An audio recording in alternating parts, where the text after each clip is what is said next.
बिस्मिल्लाहिर्रहमानिर्रहीम अस्सलाम वालेकुम। एक नई वीडियो एक नए व्लॉग के साथ आपकी खिदमत में हाज़िर हूँ। 2-3 दिन पहले मैंने एक वीडियो बनाई थी कि 2024 में ट्रैवल हिस्ट्री हम कैसे बना सकते हैं।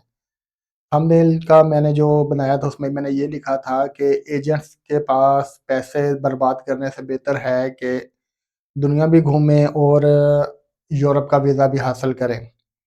उसमें मैंने आपको डिटेल बताई थी कि आप एजेंट के पास जाने से बेहतर है कि तकरीबन अगर आप एजेंट के पास जाएँगे तो आपको वर्क परमिट आते हैं, सारा कराते-कराते 1 से डेढ़ साल लग जाता है।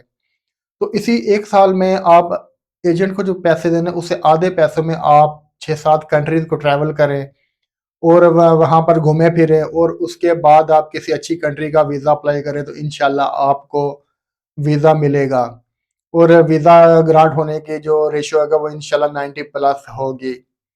आज की वीडियो में मैंने आपको बताना है कि वो कौन-सी कंट्रीज़ हैं जो 2024 में आप ट्रैवल करें तो वो आपकी ट्रैवल हिस्ट्री के लिए अच्छी कंट्रीज़ कंसिडर होती हैं।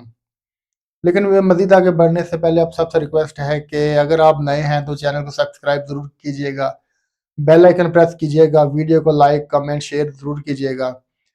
मेरे इंस्टाग्राम अकाउंट को भी फॉलो कीजिएगा और मैंने व्हाट्सएप चैनल का लिंक भी डिस्क्रिप्शन में दिया हुआ है, तो उसको भी काइंडली ज़रूर फॉलो कीजिएगा। क्योंकि मेरी जो भी वीडियो चैनल पे अपलोड होती है वो फ़ौरन से ही मैं व्हाट्सएप चैनल पे भी अपलोड करता हूँ। बिना देर किए मैं अपने टॉपिक की तरफ आता हूँ कि वो कौन सी कंट्रीज़ हैं जिनको हम अगर ट्रैवल करें 2024 में तो एक अच्छी ट्रैवल हिस्ट्री कंसिडर होगी और इसकी बिना पर किसी बड़ी कंट्री का वीज़ा हमें मिल सकता है। अच्छा जी, मैंने इस जो ट्रैवल हिस्ट्री बनाने के लिए कंट्रीज़ हैं उनको 3 कैटेगरीज़ में मैंने डिवाइड किया है। स्टेप 1 में आपने कौन-सी कंट्रीज़ को विज़िट करना है, स्टेप 2 में कौन-सी करना है और स्टेप 3 में आप कौन-सी करेंगे। ये तकरीबन 1 साल के अंदर आप तकरीबन कह लें कि 6 से 7 कंट्री को ट्रैवल भी कर लेंगे और इसके बाद अगर किसी आप बड़ी कंट्री के लिए वीज़ा अप्लाई करते हो तो इंशाल्लाह आपको वो वीज़ा ग्रांट होगा। सबसे पहले जो आजकल या तकरीबन काफ़ी अरसे से यूट्यूब पर वीडियोस अपलोड हो रही हैं कि आप Thailand, Malaysia, Laos, Cambodia, Vietnam, Singapore, इस तरह की म्यांमार, श्रीलंका, मालदीव्स इन कंट्रीज़ को विज़िट करें। तो आप एक ही टिकट में आपकी तकरीबन कुछ 6-7 एंट्रीज़ स्टैम्प और एग्जिट स्टैम्प या स्टिकर वीज़ाज़ आपके स्टैम्प पेस्ट हो जाएँगे। करने को तो हम कर सकते हैं लेकिन इश्यू ये है कि जो वीज़ा ऑफ़िसर यूरोपियन कंट्री का बैठा होगा उसको हम क्या बताएँगे कि हमारे पास सोर्स ऑफ इनकम क्या है कि हम या बैंक स्टेटमेंट कितनी है कि हमने इतनी कंट्रीज़ को 6-7 कंट्रीज़ को एकदम से ही एक टिकट में ही हमने विज़िट कर लिया है। वीज़ा लेना कोई इश्यू नहीं होता लेकिन सबसे बड़ा इश्यू ये है कि पीछे सोर्स ऑफ इनकम क्या है? आपकी जो पीछे फैमिली है उसके लिए आपने क्या छोड़ा है? और आप ये तो नहीं आपने जितनी भी सेविंग लगाई बनाई है, वो सारे आप इसी एक ट्रिप पर ही झोंक देंगे। तो इसलिए मेरा मानना ये है कि आप इतनी 6-7 कंट्रीज़ को ट्रैवल करने के से बेहतर है कि सिर्फ़ इनमें से 3 कंट्रीज़ को आप चूज़ करें। सबसे पहले बात करें थाईलैंड की, आप थाईलैंड का वीज़ा हासिल करें, वहाँ से आप मलेशिया और मलेशिया से फिर आप सिंगापुर का वीज़ा हासिल करके ये 3 कंट्रीज़ मोर देन इनफ हैं। इससे अगर ज़्यादा करेंगे तो ये प्लस पॉइंट नहीं नेगेटिव में जाएगा। वीज़ा ऑफ़िसर सोचेगा कि ये बंदा ट्रैवल हिस्ट्री बनाने के लिए और अपने पासपोर्ट पर स्टिकर पेस्ट करवाने के लिए इतनी ज़्यादा ट्रैवलिंग कर रहा है। और बैकएंड पर जो आपका सोर्स ऑफ इनकम होगा, मुझे पता है कि जो यूरोप जाते हैं उनका कोई ख़ास सोर्स ऑफ इनकम नहीं होता या अगर होता भी है तो बैंक स्टेटमेंट बहुत ही माइनर सी होती है। माइनर की ये कह लें 10 से 12 लाख के आस-पास होती है।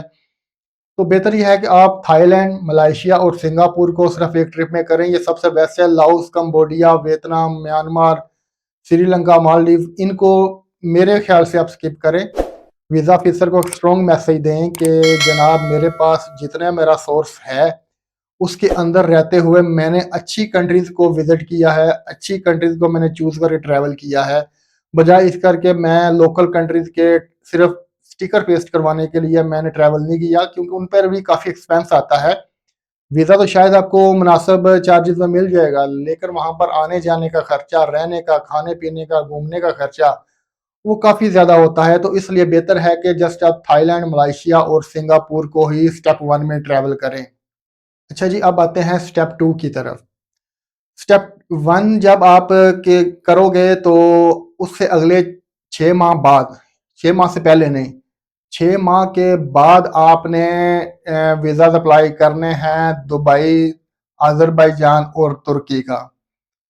अक्सर लोग भाई कहते हैं कि सबसे पहले आप अज़रबैजान, दुबई जाएँ और तुर्की जाएँ, क्योंकि अज़रबैजान और दुबई ईज़िली वीज़ा दे देते हैं। भैया बात ये है कि अज़रबैजान और तुर्की तो वीज़ा ईज़िली ग्रांट कर देते हैं, सॉरी, दुबई तो वीज़ा ईज़िली ग्रांट कर देते हैं।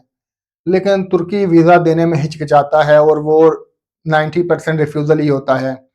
मैं इसलिए पहले कह रहा हूँ कि मलेशिया, सिंगापुर और थाईलैंड को ट्रैवल करें, ताकि तुर्की को एक स्ट्रॉन्ग मैसेज जाए कि इस बंदे ने 3 कंट्रीज़ को ऑलरेडी विज़िट किया हुआ है। इसके पासपोर्ट पर एंट्री एग्ज़िट के स्टैंप्स हैं और ये विदिन जो उसकी वीज़ा एक्सपायरी से पहले ही वो वापस अपनी कंट्री आ गया है।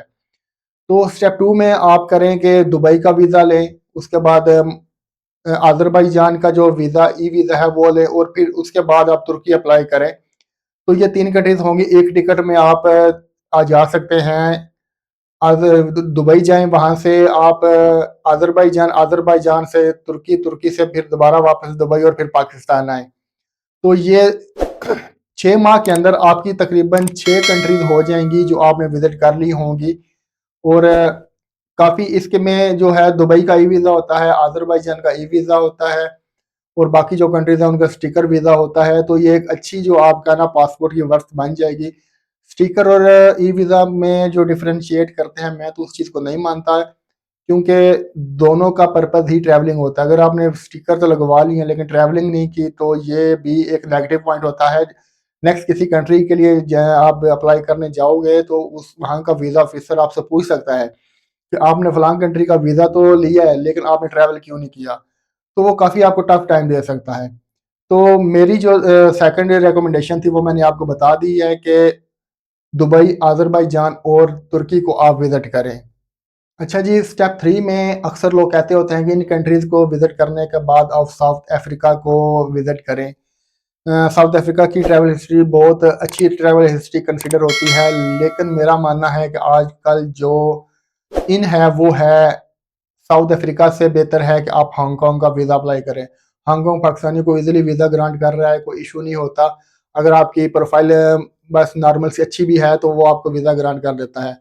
आप हांगकांग का वीज़ा अप्लाई करें और उसके बाद वहाँ पर आप 3-4 दिन के लिए ट्रैवल करें और और फिर वापस पाकिस्तान आ जाएँ। तो ये तकरीबन आपकी 7 कंट्रीज़ की ट्रैवल हिस्ट्री बन जाएगी, 7 कंट्रीज़ की एंट्री एग्ज़िट 1 साल के अंदर आप स्टैंप्स लगवा लेंगे। अच्छा, एक और चीज़ मैं आपको स्टार्ट में बताना भूल गया कि अक्सर लोग भाई जो कहते हैं कि आप Singapore, Malaysia, sorry, Thailand, Laos वगैरह जाएँ, 1-1, 2-2 दिन वहाँ गुज़ारें और उसके बाद आगे कंट्री में चले जाएँ। नहीं भई, आपने ऐसा नहीं करना। आपने कम से कम 2 से 3 रातें या दिन जो हैं वो एक कंट्री में आपने स्टे करना है। वीज़ा ऑफिसर को आपने बताना है कि मैं वहाँ पर टाइम पास करने या ट्रैवल हिस्ट्री बनाने नहीं गया, बल्कि मैं वहाँ पर घूमने-फिरने गया हूँ। 3 दिन से कम आपने किसी कंट्री में ट्रैवल नहीं करना और अगर 3 कंट्री का आप ट्रिप कर रहे हैं तो कम से कम आप 3 कंट्रीज़ का आपने 10 दिन स्पेंड करने हैं वहाँ पर, 10 दिन से कम नहीं करना। इसी से वीज़ा ऑफिसर को स्ट्रॉन्ग मैसेज जाएगा कि ये बंदा जेन्युइन ट्रैवलर है, जेन्युइन विज़िटर है, ना कि ये ट्रैवल हिस्ट्री बना रहा है। अच्छा जी, इसके बाद ये हो गए 3 स्टेप्स में मैंने आपको कंट्रीज़ बताई, ये तकरीबन 7 कंट्रीज़ हो गई हैं। अब जब आप हांगकांग को ट्रैवल करके आ जाएँगे तो अगले डेढ़ 2 माह के बाद आपने साउथ अफ्रीका का वीज़ा अप्लाई करना है। साउथ अफ्रीका का वीज़ा अप्लाई करना है, वो तकरीबन 2 हफ्ते के अंदर आपको वीज़ा ग्रांट कर देंगे। वो जब आपकी 6-7 कंट्रीज़ की आप वो ट्रैवल हिस्ट्री देखेंगे तो वो आपको ईज़िली वीज़ा ग्रांट कर देंगे। साउथ अफ्रीका को आपने अप्लाई करना है, वो इंशाल्लाह तो वीज़ा मिल जाएगा। जब आपको साउथ अफ्रीका का वीज़ा मिल जाए, उसके बाद आपने किसी अच्छी कंट्री, यूरोपियन कंट्री या शेंजन या इवन के कनाडा, अमेरिका अमेरिका कनाडा वगैरह के लिए आपने अप्लाई करना, तो इंशाल्लाह उम्मीद है कि 95% चांसेस हैं कि वो आपको वीज़ा ग्रांट करेंगे। अमेरिका के बारे में एक चीज़ बता दूं कि अमेरिका आपको आपके डॉक्यूमेंट्स की बेस पर वीज़ा ग्रांट नहीं करता। अमेरिका आपको वीज़ा ग्रांट करता है चाहे आप फ्रेश पासपोर्ट पे जा रहे हो, आपके पास स्टेटमेंट इतनी कोई ज़्यादा नहीं है, जस्ट आप जो आपने एक्सपेंसेस वहाँ करने हैं उतना ही आपके बैंक में पड़े हुए हैं पैसे। वो सिर्फ अगर आपने उनके वीज़ा ऑफिसर को मुतमईन कर लिया तो वो आपको वीज़ा ग्रांट कर देगा, वरना आप 10 करोड़ की बैंक स्टेटमेंट लगा लें वो आपको वीज़ा नहीं देंगे। दूसरी बात यह कि फेक डॉक्यूमेंट नहीं लगाने, क्योंकि उनके पास तमाम डिटेल होती है कि इवन कि अगर आपने कोई फेक कंपनी के डॉक्यूमेंट लगाए हैं तो उनके पास इंफॉर्मेशन इसकी भी होगी कि ये डॉक्यूमेंट इन्होंने फेक लगाए हैं। उनकी जो सीआईडी है वो या उनकी जो इंटेलिजेंस है वो इतनी बेहतरीन होती है, तो उनके लिए आपने ये काम नहीं करना।